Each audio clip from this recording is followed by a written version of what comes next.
Assalamualaikum warahmatullahi wabarakatuh. Innal hamdalillah nahmaduhu wa nasta'inuhu wa nastaghfiruh wa na'udzu billahi min shururi anfusina wa min sayyiati a'malina. Man yahdihillahu fala mudilla lahu wa man yudlil fala hadiya lahu. Asyhadu an la ilaha illallah wahdahu la syarika lah wa asyhadu anna Muhammadan abduhu wa rasuluhu wa ba'd. Ayuhal ikhwah, salah satu musibah besar, bahkan musibah terbesar yang menimpa kaum muslimin hari ini adalah kaum muslimin tidak faham dengan ajaran Islamnya. Kalau yang tidak faham terhadap Islam itu Yahudi, Nasrani, Buddha, Hindu, wajar. Ini kaum muslimin. Bahkan tokoh-tokohnya. Bahkan istilahnya ulama-ulamanya. Malah tidak faham. Ini musibah apa lagi? Tokoh Islam, tapi tidak faham. Kalau tahlilan itu bid'ah, maulid Nabi itu bid'ah, itu musibah apa lagi? Padahal tokoh Islam. Innalillah. Ya. Mending jadi orang awam. Mending jadi rakyat jelata istilahnya. Tapi faham. Oh ini sunnah, oh ini bid'ah, oh ini syirik, oh ini tauhid. Ya. Dan antum tahu dan harus tahu bahwa faham dan tidak faham tidak ada hubungannya dengan kecerdasan. Tidak ada hubungannya dengan profesor, doktor. Artinya kalau cerdas, jenius, cum laude, profesor, doktor, pasti faham bahwa itu sunnah, ini bid'ah. Enggak. Belum tentu. Ya. Bahwa para ulama ahlu sunnah cerdas-cerdas, betul. Tapi tidak mentang-mentang cerdas, lalu dia faham. Tidak mentang-mentang cerdas, lalu enggak mungkin terkena syubhat. Belum tentu. Berapa banyak saudara-saudara kita yang cerdas, yang jenius, tapi terkena syubhat.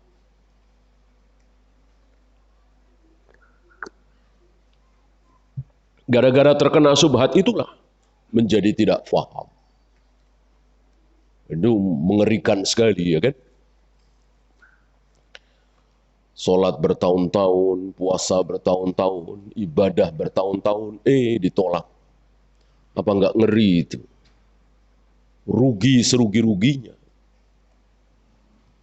Dia bangun setengah jam sebelum subuh sudah sampai masjid. Kan bagus sekali tuh. Niatnya untuk cari pahala. Luar biasa. Tapi bukannya dipakai untuk qiyamul lail. Malah salawatan. Mengganggu orang yang tidur. Ini gara-gara tidak faham. Gara-gara subhat. Gara-gara dia tidak tahu mana yang sunnah, mana yang bid'ah. Coba kalau dia pakai untuk qiyamul lail. Atau baca Al-Quran sendiri, tadabbur, luar biasa. Aduh, dia pakai untuk berdoa, ini saat-saat di mana Allah turun ke langit dunia. Allah mencari siapa yang sedang minta ampun akan aku ampuni. Siapa yang meminta sesuatu akan aku beri. Malah melakukan bid'ah. Rugi sekali. Nah, pagi ini insyaAllah ta'ala kita akan bahas apa yang bikin mereka nggak faham itu apa.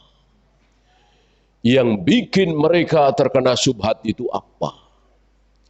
Yang membikin kaum muslimin menjadi tidak faham terhadap ajaran Islam. Ya. Langsung saja, yang pertama, taqdimul aqli 'ala naqal. Selalu mendahulukan akal daripada dalil. Akalnya dinomor satukan. Nakalnya dalil nomor 2, nomor 3, nomor sekian. Ini penyakit yang luar biasa. Dan disinilah tergoda sebagian saudara-saudara kita, terutama yang merasa intelek, pelajar, mahasiswa, dosen, profesor, doktor. Seolah akal mereka boleh menghakimi dalil. Seolah akal mereka bisa menolak dalil.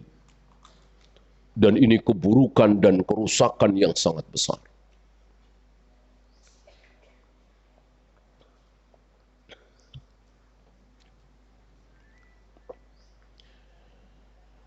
Berapa banyak para nabi, para rasul, para sahabat, para tabi'in, para ulama kita yang membuang akalnya jauh-jauh. Mengubur akalnya dalam-dalam ketika berhadapan dengan dalil. Ketika sudah bertemu dengan dalil, mereka seolah tidak berkutik, kayak nggak punya akal. Ya Nabi Ibrahim lah. Nabi Ibrahim itu kayak orang bodoh, sebodoh-bodohnya.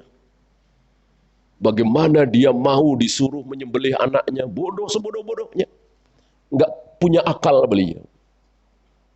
Ya, padahal kalau mikir sedikit saja, ya nggak mau lah. Masa ayah menyembelih anaknya.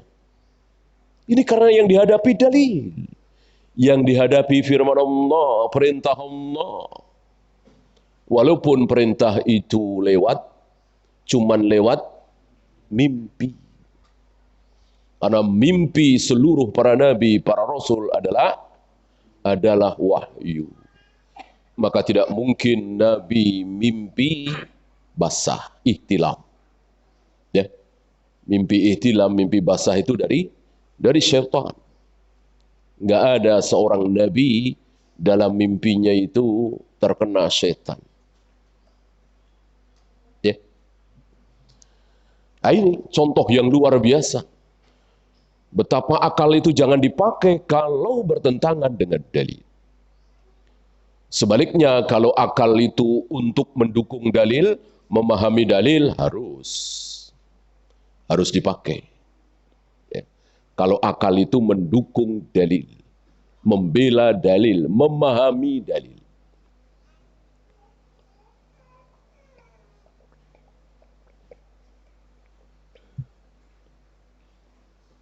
Kenapa para ulama mengatakan kecuali hidup? Padahal Nabi mengatakan kecuali mati. Ya. Ini akal para ulama dipakai untuk memahami dalil tersebut. Ya. Man qara'a ayatul kursi. Barang siapa yang membiasakan diri membaca ayat kursi setelah sholat fardu, maka tidak ada yang menghalangi dia masuk surga. Illal maut, kecuali mati. Kan itu yang Nabi sabdakan. Tapi para ulama karena memakai akal untuk memahami sabda Nabi ini, memahami dalil ini, maka mati di situ oleh para ulama dirubah menjadi hidup. Dan itu sesuai. Tidak ada yang menghalangi dia masuk surga kecuali hidup. Kalau orang terus hidup di muka bumi, mungkinkah dia bisa masuk surga? Ya nggak mungkin. Masuk surga itu harus mati dulu. Harus mati dulu. Kalau nggak mati ya nggak mungkin masuk surga. Maka ketika Nabi mengatakan illal maut, kecuali mati, diterjemahkan, dimaknai oleh para ulama kecuali hidup. Apakah ini menantang dalil? Tidak, memang maksud Nabi itu. Dan Nabi kok jadi ngomong salah sih? Kenapa Nabi nggak mengatakan illal haya, kecuali hidup? Ada kaidah dalam bahasa Arab. Ketika sesuatu itu sudah pasti, sering diucapkan kebalikannya. Ya. Sering diucapkan kebalikannya. Seperti tadi. Ya.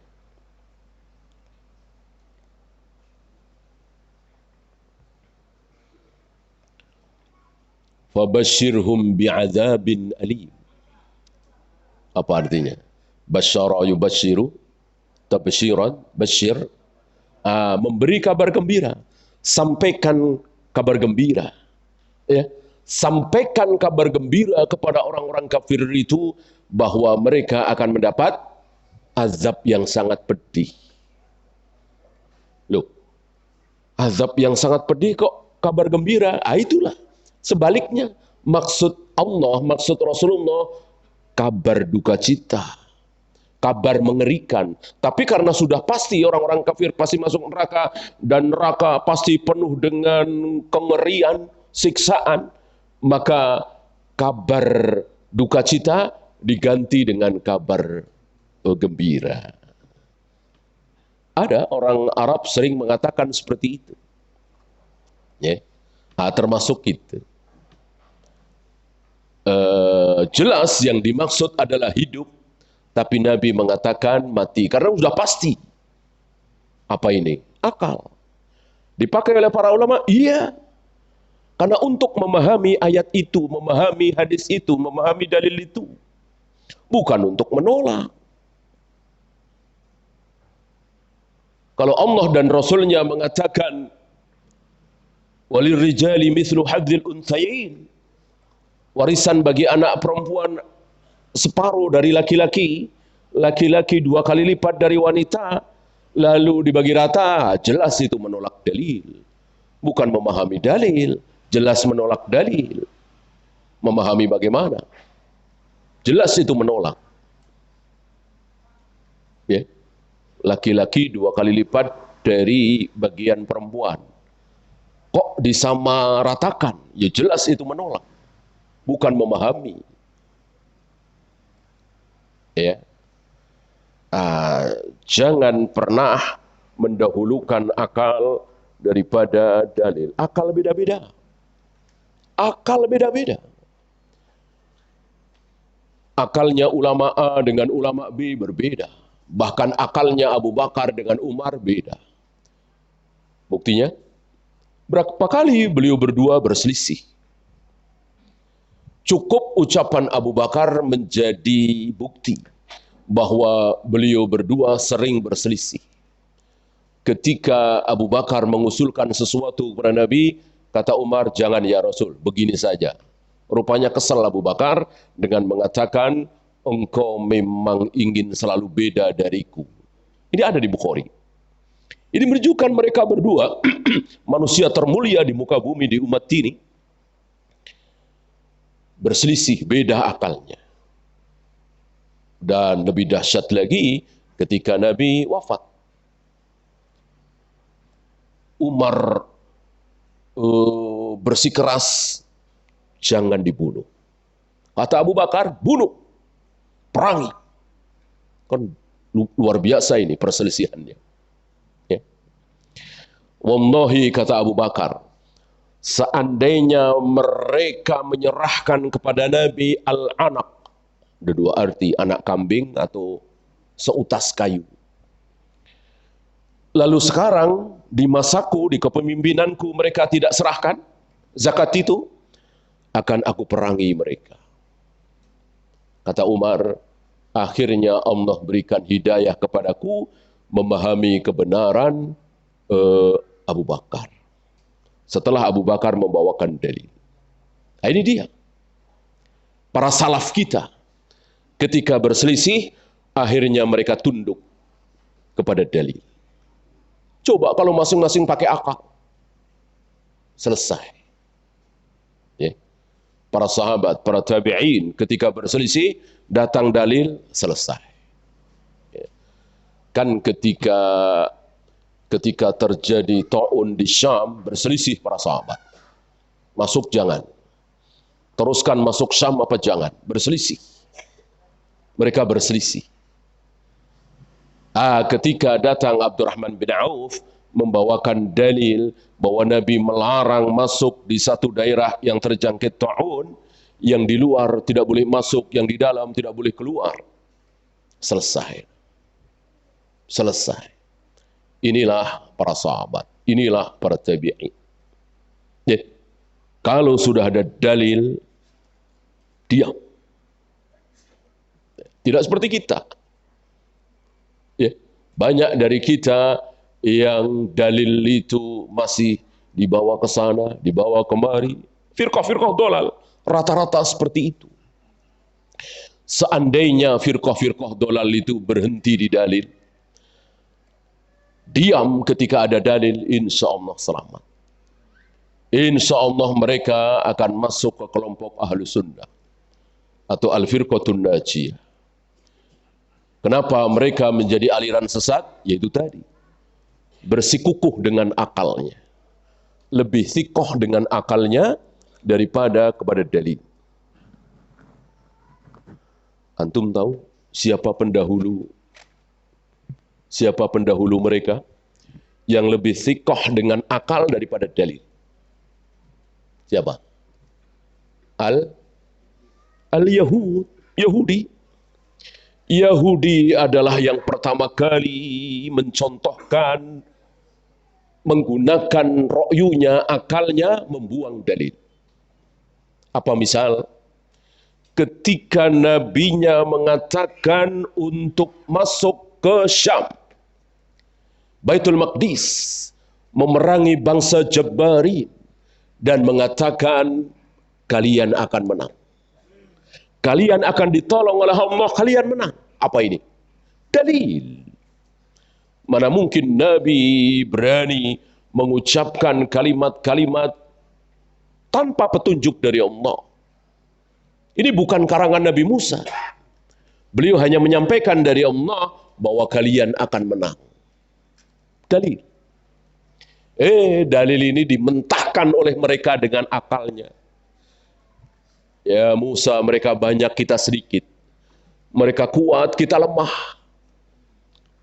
Mereka luar biasa persenjataannya. Kita baru saja lepas dari perbudakan Fir'aun. Nah, ini ro'yu kan? Ro'yu mereka menangkan, dalil mereka kalahkan. Lalu dengan kurang ajarnya mengatakan, idhab anta wa rabbuk faqatila inna hahuna qa'idun. Udah, pergi engkau bersama Tuhanmu. Berperang sana. Kita mau duduk-duduk di sini saja. Innalillah. Dari sebab inilah Allah murka, Allah hukum mereka 40 tahun. Yatihuna fil ardi arba'ina sana. 40 tahun terombang-ambing di padang pasir. Ya, yang lalu ada mana, ada salwa, dan seterusnya, dan seterusnya. Ya, padahal dijanjikan kalau mereka mau masuk ke Baitul Maqdis itu akan diberi kemenangan, akan menguasai negeri itu dengan penuh dengan kebesaran, kemenangan, dan akan kaya raya tentunya. Akibat dari kemaksiatan mereka, tidak mau taat kepada Allah dan Rasulnya, 40 tahun di padang pasir. Ya, pindah ke sana kayak nomaden begitu. Ya.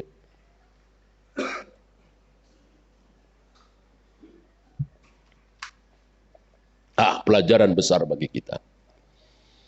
Kalau sudah ada dalil, buang jauh-jauh akal nurani, perasaan, logika. Ya.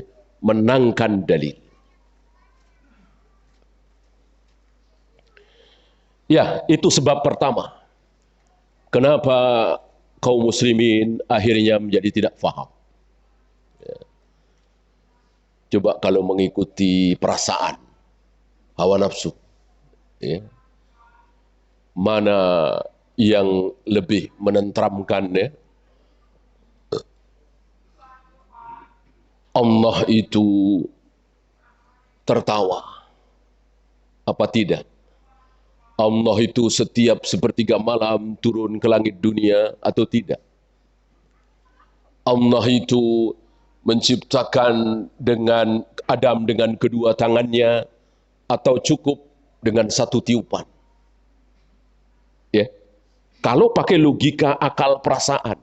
Nah, firqah-firqah dolal itu pakai logika akal perasaan. Maka ditolak. Kalau Allah menciptakan Adam betul-betul dengan kedua tangannya. Kalau Allah setiap sepertiga malam turun ke langit dunia. Kalau Allah membolak-balikkan hati manusia dengan dua jarinya. Ditolak oleh mereka. Walaupun tolaknya secara takwil, tahrif, bukan mencoret ayat. Kalau Yahudi mencoret ayat. Yahudi Nasrani mencoret ayat. Maka berapa banyak yang dicoret Taurat itu, Injil itu, Al-Quran tidak ada yang dicoret. Ayatnya tetap ada karena memang sudah dijaga oleh Allah. Inna nahnu nazzalna dzikra wa inna lahu lahafidun. Kami turunkan Al-Quran dan kami sendiri yang menjaga keasliannya. Ya. Maka mereka tidak berani mencoret. Ayat tetap berbunyi Ar-Rahmanu 'alal arsy istawa. Ma mana'aka an tasjuda lima khalaqtu biyadayya. Aku ciptakan Adam dengan kedua tanganku. Bunyinya tetap seperti itu. Tapi oleh mereka ditakwil. Maksud tangan itu apa? Maksud bersemayam itu apa? Maksud membolak-balikkan hati itu apa? Maksud turun itu apa? Padahal Nabi tidak pernah mengatakan itu. Nabi dan para sahabat tidak pernah berkomentar. Allah turun itu apa? Allah bersemayam itu apa? Betul-betul diimani apa adanya. Itulah para sahabat, para tabi'in, atba'u tabi'in, dan seterusnya. Ya.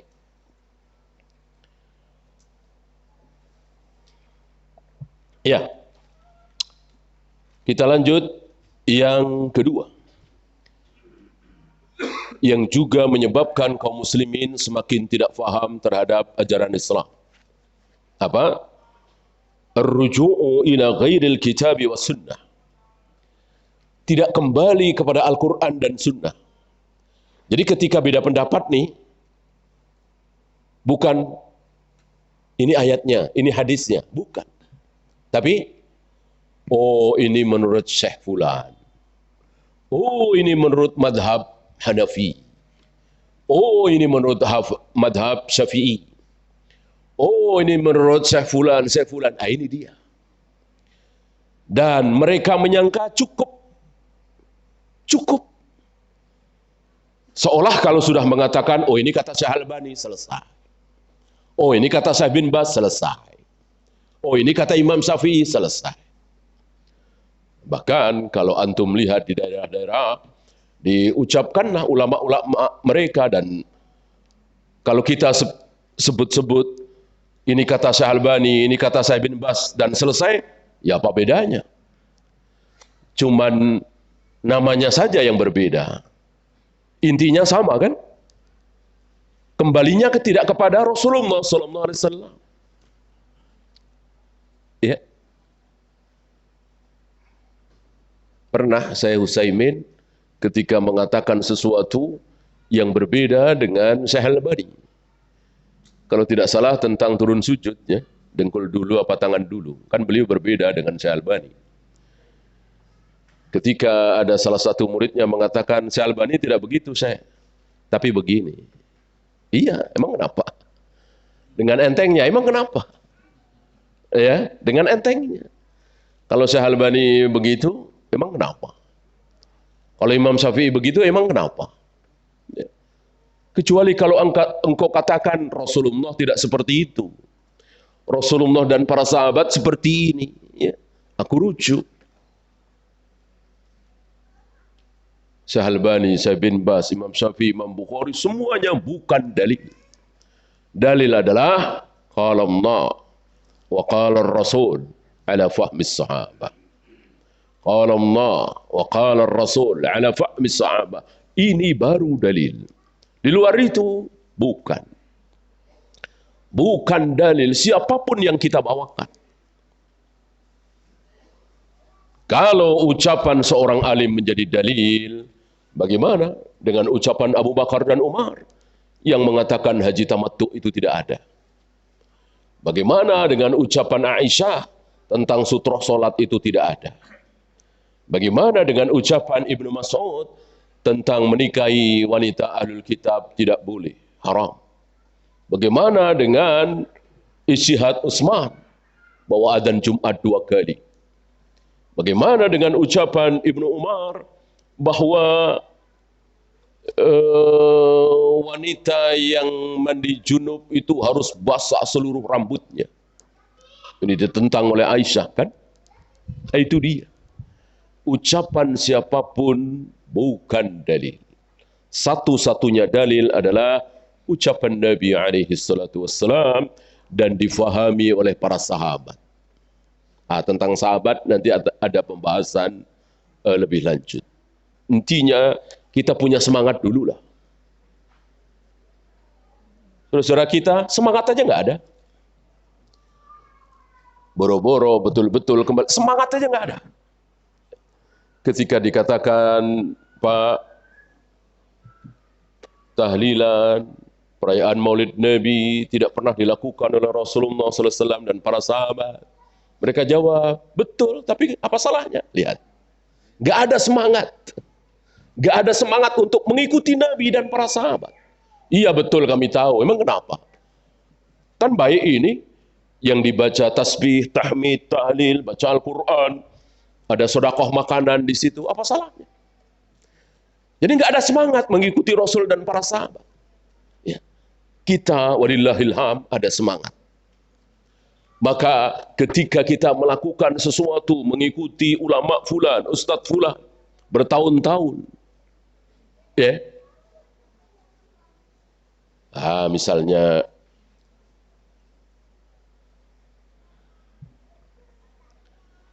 biasa kita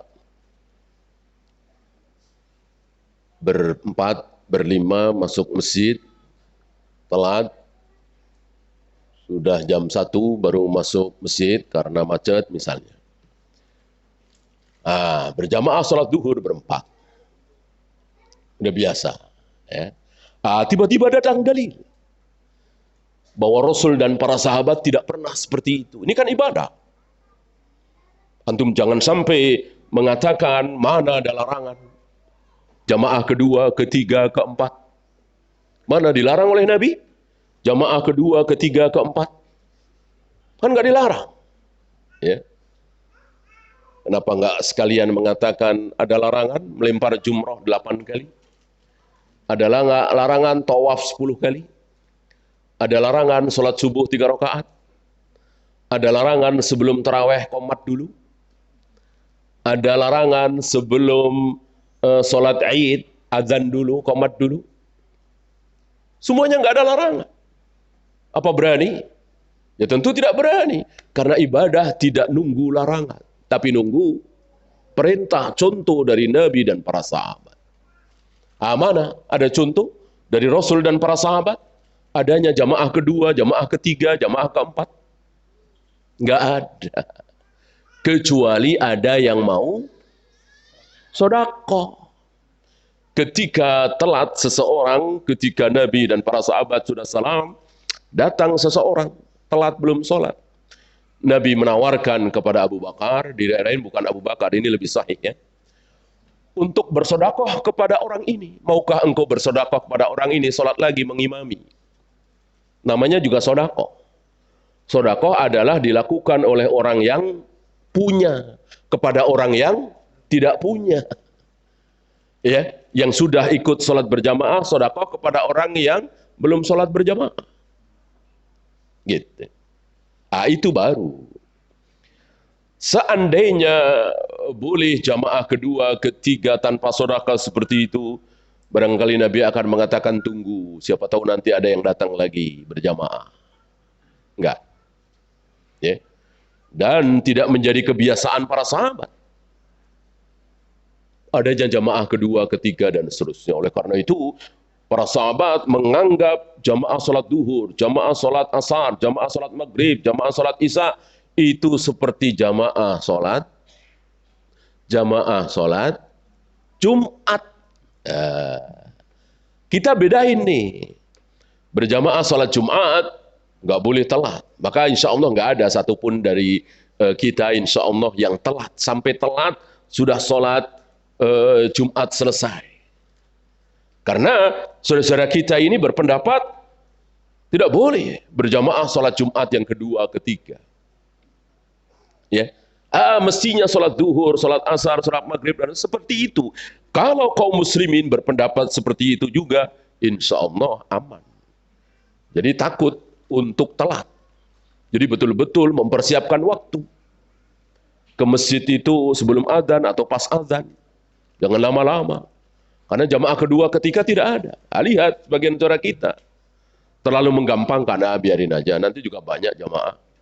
Ya, jam 1, setengah 2. Asar nanti jam 4, setengah 5. Masih banyak jamaah. Dan itu yang terjadi di beberapa kantor, pasar. Ya, jamaah situ ada yang masbuk, ya, 4 orang, 3 orang mundur, yang lainnya ngikut, ya kan? Udah salam, nanti ada yang masbuk, 5 orang, ya, yang 4 orang mundur, ya, yang lainnya ngikut lagi, ya. Itu dari depan semua, kayaknya nggak putus-putus jamaah itu sampai belakang, ada seperti itu. Ya.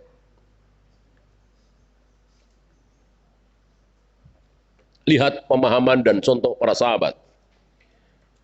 Ibnu Umar bersama 3 orang temannya masuk masjid. Sepertinya bukan Masjid Nabawi, ya. Telat, jamaah sholat sudah selesai. Tiga-tiganya pulang. Berjamaah di rumah. Kalau di rumah boleh. di aula, di mana boleh. Yang tidak boleh di masjid. Yang tegak sholat 5 waktu, ada imam rawatib. Di situ hanya ada jamaah pertama. Tidak ada kedua, ketiga, dan seterusnya. Ya. Nah, kita semangat insya Allah. Walaupun kita lakukan bertahun-tahun, tiba-tiba kita dengar Rasul dan para sahabat tidak seperti itu. Kita kembali kepada Rasul dan para sahabat. Kita tinggalkan kebiasaan lama. Mudah. Ya. Bertahun-tahun setiap kali baca Al-Quran selalu diakhiri dengan Sadaqallahul Adzim. Sadaqallahul Adzim. Lalu ada yang menyampaikan, ini nggak ada contoh dari Rasul dan para sahabat. Ya. Temannya atau seniornya udah lama ngaji, dia sikoh percaya, sudah tinggalkan. Nah, begitu. Enak, cepat berubah. Mereka tidak. Nggak mau berubah. Padahal sudah disampaikan ini nggak ada contoh dari Rasul dan para sahabat. Tetap begitu kokohnya, begitu ngototnya. Tidak ada semangat. Kembali kepada Rasul dan para sahabat. Nih. Seolah mereka lupa atau mungkin pura-pura lupa. Sebagian mereka insya Allah sampai hadis itu. Apa? Alaikum bisunnati wa sunnatil khulafa'ir rasyidin al-mahdiyyin. Ikutilah sunnah-sunnahku dan sunnah para sahabatku. Artinya apa? Yang tidak dilakukan oleh Rasul dan para sahabat, jangan sekali-kali kita melakukan. Di sini banyak dari kita yang keselio lidah. Mengatakan, kalau Nabi nggak lakukan berarti bid'ah. Kalau Nabi nggak lakukan berarti salah. Kalau Nabi nggak lakukan pasti keliru kalau itu ibadah. Nggak bawa-bawa sahabat. Ini keselio lidah kita. Senang mereka, girang. Ya, justru hadis itu menghantam kita. Hadis itu dipakai oleh mereka menghantam kita. Dibikinlah contoh-contoh membukukan Al-Quran dalam satu mushaf, sholat tarawih berjamaah setiap malam di bulan Ramadan. Ini semua nggak pernah dilakukan oleh Nabi, kan? Tapi nggak bid'ah. Kalau bid'ah nggak mungkin dilakukan oleh para sahabat. Kena kita. Maka jangan lupa Rasul dan para sahabat, Rasul dan para sahabat. Karena dengan melupakan sahabat ini, lalu mereka mengira bahwa bebas. boleh melakukan apa yang Nabi tidak lakukan. Buktinya para sahabat berani. Ya, mereka seolah mensejajarkan diri dengan sahabat. Kalau para sahabat berani melakukan apa yang Nabi tidak lakukan, seperti membukukan Al-Quran dalam satu mushaf, kemudian mengucapkan taqabbalallahu minna wa minkum, itu kan terjadi setelah Nabi wafat. Kemudian berjamaah salat tarawih setiap malam di bulan Ramadan. Berarti boleh kita bikin hal-hal baru, ibadah baru yang tidak ada contoh dari Nabi. Buktinya para sahabat boleh. Karena kita keliru. Alaikum bisunnati wa sunnatil khulafa'ir rasyidin al-mahdiyyin. Hanya ada 2 sunnah, bukan 3, bukan 4. Sunnah Rasul dan para sahabat. Tabi'in aja nggak ada. Tabi'in nggak ada. Apakah boleh tabi'in melakukan hal yang baru yang tidak pernah dilakukan oleh Nabi dan para sahabat? Tidak boleh. Sahabat boleh. Yang membolehkan siapa? Nabi. Alaikum bisunnati wa sunnatil khulafa'ir rasyidin al-mahdiyyin. Sahabat boleh. Tabi'in nggak boleh, atba'ut tabi'in nggak boleh, apalagi ulama hari ini. Apalagi kita semua lebih tidak boleh lagi. Yang boleh cuma sahabat. Mana dalil tadi? Ikutilah sunnahku dan sunnah para sahabatku. Mafhum mukhalafahnya, jangan mengikuti sunnah di luar 2. Maka kalau tabi'in, atba'ut tabi'in membikin hal-hal yang baru, tolak. Kalau sahabat tidak, asal para sahabat sepakat. Kalau nggak sepakat, enggak. Adzan Jumat 2 kali kan nggak sepakat. Ya kan? Ucapan Ibnu Mas'ud, jangan menikahi wanita ahli kitab kan nggak sepakat. Di samping memang bertentangan dengan dalil.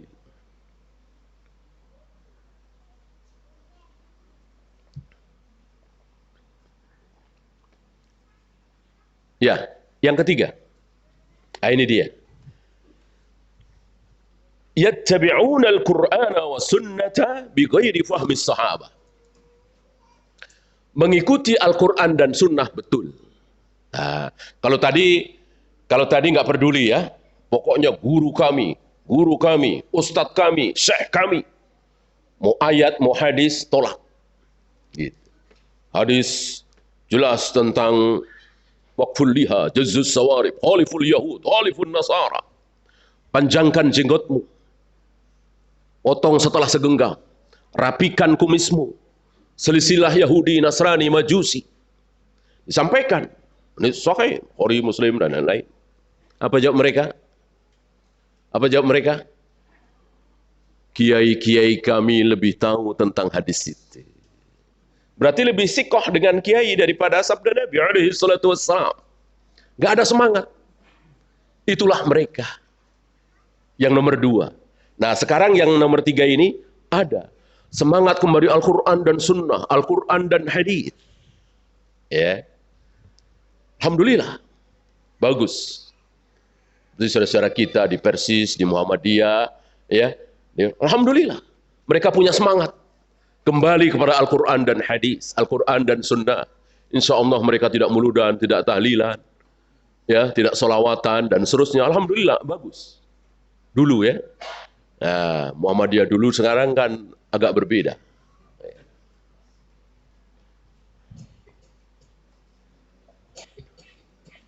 Alhamdulillah, bagus sih semangat dari Ahmad Dahlan rahimahullah mengajak kaum muslimin kembali kepada Al-Quran dan Sunnah. Bagus, sangat bagus. Ya, tapi sayang satu apa?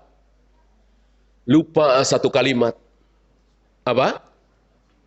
Memahami Al-Quran dan Sunnah berdasarkan pemahaman sahabat. Ini yang mereka lupa. Ini yang mereka lupa. Ya, maka Al-Quran hadis, Al-Quran hadis, Al-Quran hadis, Al-Quran hadis terus bagus sih. Tapi pemahaman sahabat tentang ayat itu, pemahaman sahabat tentang hadis itu mereka nggak pakai, mereka lupakan. Ya.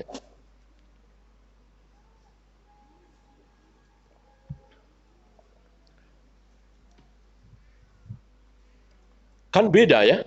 Pemahaman kita dengan pemahaman sahabat belum tentu sama kan. Kita memahaminya lain. Gitu. Para sahabat memahaminya lain. Nah, pemahaman para sahabat yang berlaku. Ya.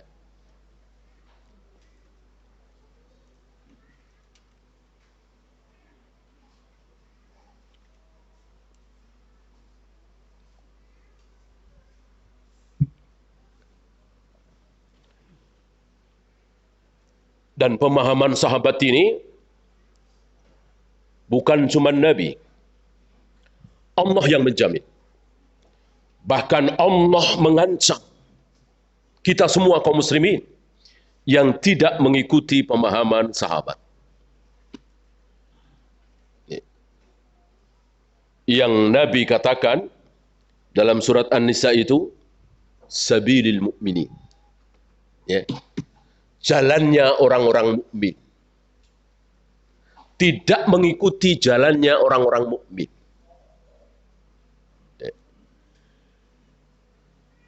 Al-Quran sunnah, Al-Quran sunnah, Al-Quran sunnah. Ya. Min ba'di ma tabayyana lahul huda wa yattabi ghayra sabilil mu'minin. Setelah datang petunjuk, dia tidak mau mengikuti petunjuk itu, Al-Quran dan hadis. Wa yattabi ghayra sabilil mu'minin. Dan dia tidak mau mengikuti jalannya orang-orang mukmin, pemahaman orang-orang mukmin. Orang-orang mukmin di sini siapa kira-kira? Siapa lagi kalau bukan sahabat? Orang-orang mukmin ketika ayat ini turun. Ketika ayat ini turun, orang mukmin siapa? Abu Bakar, Umar, Utsman, Ali, Zubair, Talha, Abdurrahman, para sahabat. Tawus belum ada, Abdullah bin Mubarak belum ada, apalagi Imam Syafi'i, Imam Bukhari belum ada. Seluruh kaum muslimin adalah sahabat ketika ayat ini turun. Barang siapa yang tidak mau mengikuti jalannya orang-orang mukmin, yang tidak mau mengikuti pemahaman para sahabat, nuwallihi ma tawalla. Kami palingkan kemana dia berpaling. Kami sesatkan kemana dia mau sesat. Wa nuslihi jahannam, dan akan kami masukkan ke dalam jahannam. Lihat, nggak tanggung-tanggung, jahannam. Tidak mau mengikuti pemahaman sahabat. Walaupun dia mengikuti Al-Quran dan hadis. Al-Quran dan hadis. Ya. Mereka menyangka bahwa Islam itu cuman apa kata Allah, apa kata Rasulullah. Jadi pemahaman sahabat dihilangkan.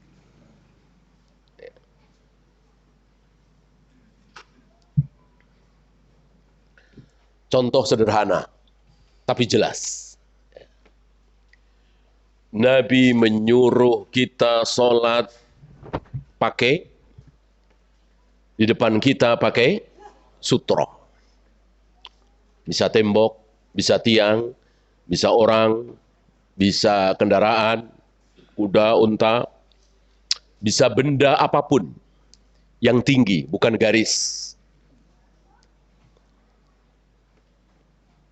Nah, kita semangat mengamalkan sabda Nabi. Lalu, kita bikin kayu sutroh. Nah, diletakkan di masjid.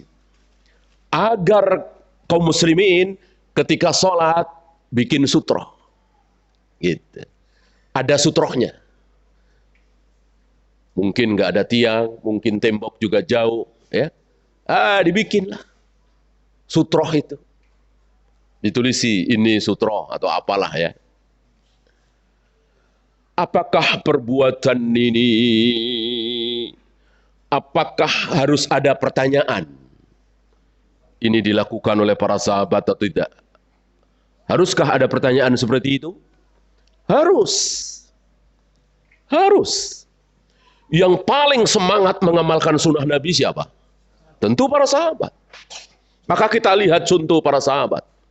Apa iya para sahabat membuat sutroh seperti itu di Masjid Nabawi? Enggak ada riwayat. Enggak ada riwayat. Ya. Maka jangan kita melebihi para sahabat. Para sahabat itu sudah paling benar. Pemahaman mereka sudah pas. Jangan ditambah-tambah. Jika para sahabat tidak membuat sutra-sutra seperti itu, kita nggak usah bikin. Kita nggak usah bikin. Semangatnya bagus, tapi keliru. Nah, sudahlah, biarkan kaum muslimin seperti para sahabat. Kan nggak ada susahnya para sahabat bikin kayu, ya? Nggak ada. Ya. Nah, itu. Jadi ayat difahami dengan pemahaman para sahabat, hadis difahami dengan pemahaman para sahabat. Jangan difahami sendiri-sendiri. Nah, termasuk tadi. Coba kalau nggak pakai sahabat, sholat berjamaah 27 kali lipat dari sholat sendiri. Ya nggak usah lihat sahabat. Pokoknya apapun yang terjadi, sholat jamaah lebih baik dari sholat sendiri.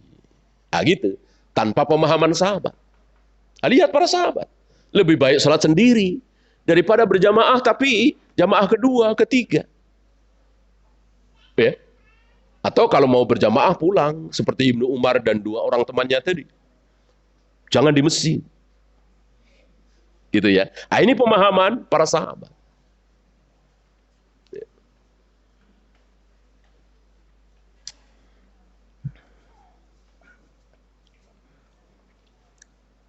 Termasuk ketika sumu li ru'yatihi wa aftiru li ru'yatihi.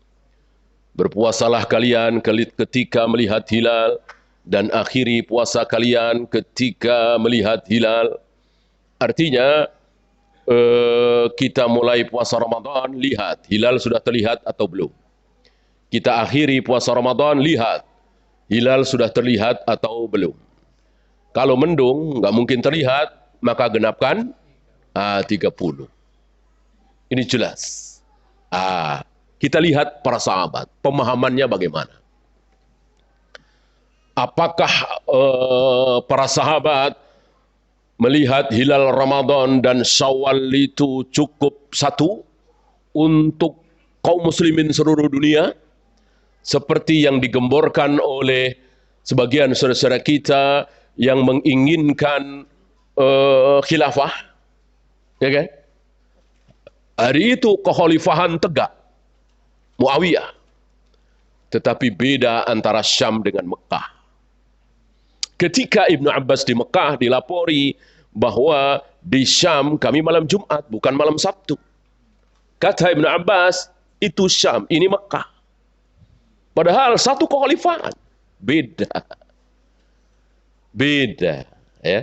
Jadi para sahabat, tabi'in, atba'ut tabi'in, berbeda satu Ramadan, satu Syawal dengan negeri yang lain pernah terjadi. Itu pemahaman para sahabat.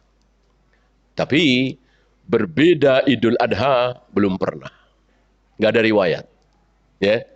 Sahabat kan dari Nabi wafat sampai habis sahabat itu kira-kira 100 tahun.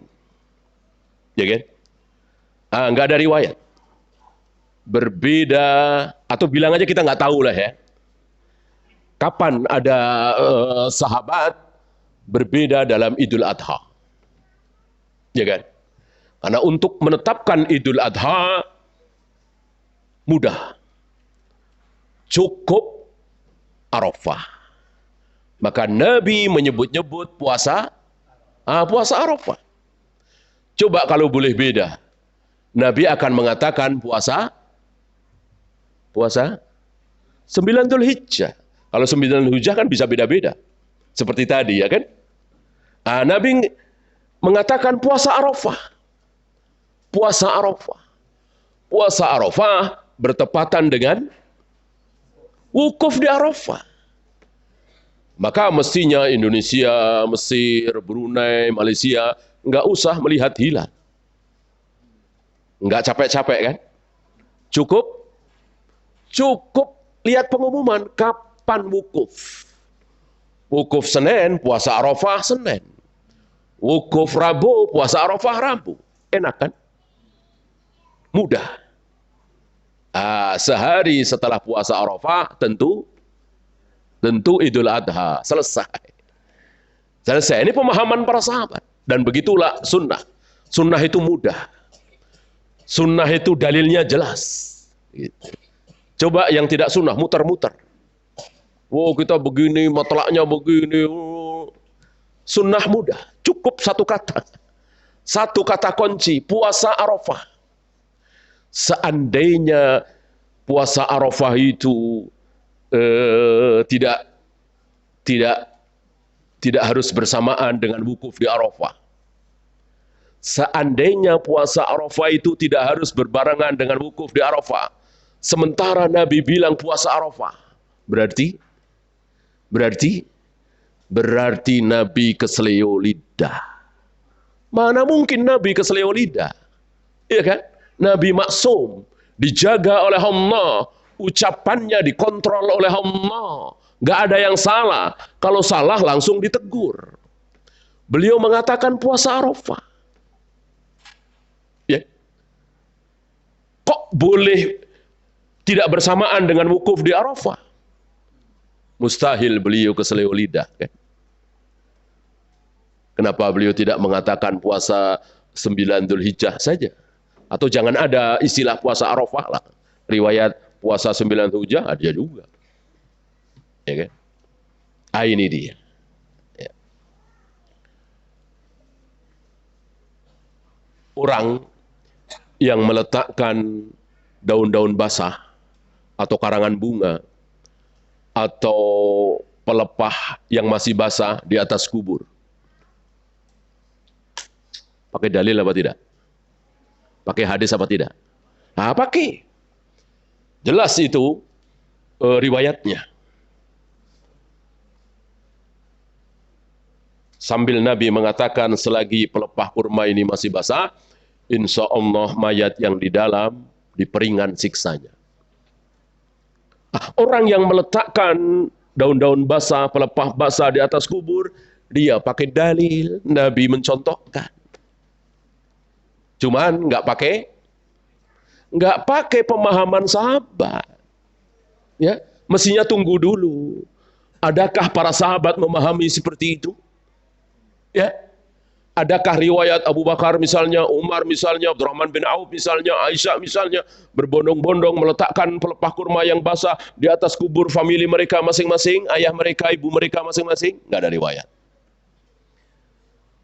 Ya, karena para sahabat tidak melaksanakan, nggak mungkin benar dong. Kalau itu benar, tentu para sahabat yang pertama kali. Yang paling semangat mengamalkan sunnah adalah para sahabat, bukan kita. Tunggu pemahaman sahabat. Jangan kita mendahului. Ada orang sakit mata, bengkak misalnya. Kita ludahin. Ada hadisnya nggak? Ada hadisnya nggak? Ada. Siapa yang sakit mata? Ali bin Abi Thalib. Yang ludahin siapa? Rasulullah SAW. Menjelang perang Khaybar, langsung sembuh seketika. Seolah Ali belum pernah sakit mata sebelumnya. Ya. Ketika itu kita lakukan, berarti kita pakai hadis, pakai dalil. Tapi lihat para sahabat. Apakah para sahabat Umar sakit mata diludahin sama Ali, ya, Abdurrahman bin Auf sakit mata diludahin sama Zubair misalnya? Nggak ada riwayat. Nggak ada riwayat. Maka ini khususiyah Nabi, mukjizat Nabi. Bukan tibun nabawi. Kalau tibun nabawi kita ikuti, madu misalnya, habatus sauda misalnya, bekam misalnya, itu tibun nabawi kita ikuti. Ini bukan tibun nabawi, ini mukjizat. Mukjizat tidak boleh kita ikuti. Ya?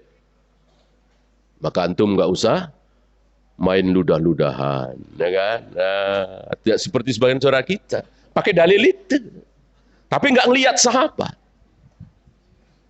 Ya, dan masih banyak contoh insya Allah. Nanti ada pembahasan khusus ya, ayat-ayat, hadis-hadis, perbuatan Nabi yang tidak ditiru oleh para sahabat. Kenapa? Karena para sahabat yakin itu khususiyah Nabi. Itu tidak benar kalau ditiru. Yang nggak usah jauh-jauh lah, puasa wisol. Ya. Lagi puasa, begitu maghrib, nggak makan apa-apa, nggak minum apa-apa. Ada hadisnya nggak? Pernah dilakukan oleh Nabi nggak? Ada. Nabi melakukan. Apakah kita tiru? Nanti dulu. Para sahabat mengikuti apa tidak? Dan begitu seterusnya. Ya. Dan sebaliknya, Nabi nggak pernah melakukan. Tapi sahabat melakukan dan ijma. Kita ikuti? Ikuti.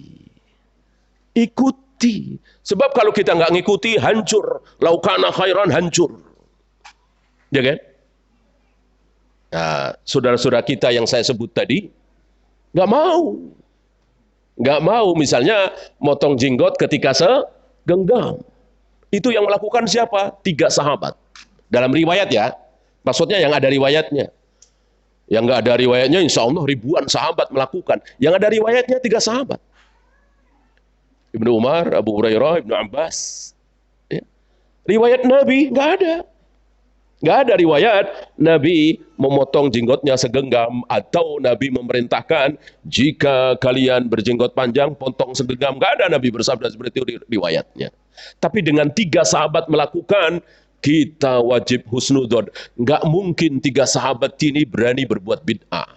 Nggak mungkin 3 sahabat ini berani-beraninya melakukan kesalahan. Dan 3 orang sahabat ini melakukan, nggak mungkin nggak ada yang tahu.